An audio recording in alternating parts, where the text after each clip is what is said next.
Mainit ang sitwasyon sa Middle East dahil sa gulo sa pagitan ng Israel at Iran. Patay ang isang Pilipinong caregiver sa Israel at mahigit 70 OFW ang nais ng lumikas. Live mula sa TV5 Media Center, nangunguna sa balita si Raynel Pawid. Raynel, bakit hindi nakalikas sa bomb shelter ang nasawi nating kababayan? Gigi, dahil nga caregiver ay nalalayan muna nitong si Mary Ann de Vera, itong kanyang employer, no, para nga makapunta sila sana doon sa may mamad o bomb shelter, pero hindi na nga umabot at natamaan na ito nung missile attack naman mula nga dito sa Iranian forces noong Sabado ng gabi. At tumagal pa ng ilang oras yung paghahanap dito sa ating kababayan at nito nga lang linggo ay nahanap na yung bangkay nito at sabi nga nitong Department of Migrant Workers at maging ng mga opisyal ng Philippine Embassy doon sa Tel Aviv ay yung Interpol din yung nakatulong sa kanila doon sa paghahanap nga dito sa ating kababayan.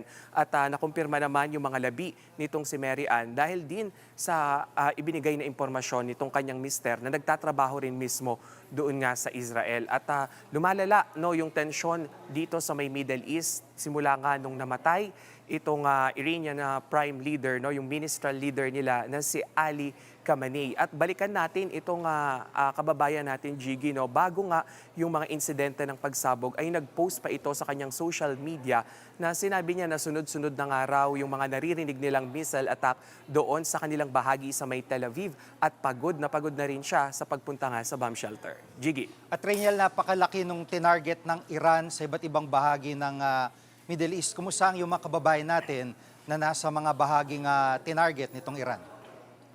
Gigi, simulan natin dito sa may Doha, Qatar. May nakausap tayo na isang OFW na si Tim Sosmeña at mismong nakuhanan niya no, itong ang video ng missile debris na bumagsak doon sa kanilang lugar. At 10 steps away lang no, doon nga sa pinagbagsakan nitong missile debris kung saan isang Indian national yung naputulan ng paa. Doon naman sila nakatira. So punong-puno raw sila ng pangambasa ngayon at halos for the past 3 nights ay hindi na nga sila makatulog. Puntahan naman natin yung doon sa United Arab Emirates kung saan over the past weekend ay nagkaroon din ng kaliwat ka ng pagsabog. Maging yung Dubai Airport ay naapektuhan nga nung ilang mga missile debris. At nakakuha rin tayo ng impormasyon na yung isang sikat na hotel dito nga sa Dubai ay naapektuhan rin at nagkaroon ng sunog dahil pa rin doon sa mga pira-piraso ng missile na na-intercept naman ng kanilang air defense system. Puntahan naman natin yung sitwasyon ng mga kababayan natin doon sa Kuwait.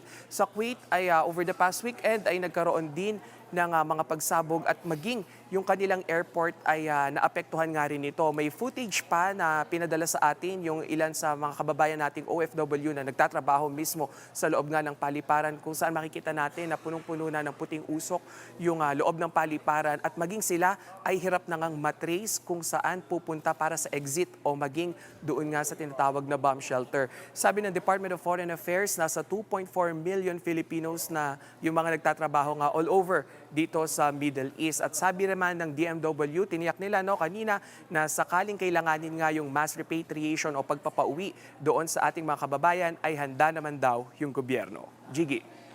Yan ang ulat ni Raynel Pawid live mula sa TV5 Media Center. Mga kapatid, Gigi Manikad po, pagdating sa mahalagang balita sa loob at labas ng bansa, dapat una sa lahat, mag-follow at mag-subscribe na sa social media pages ng News 5.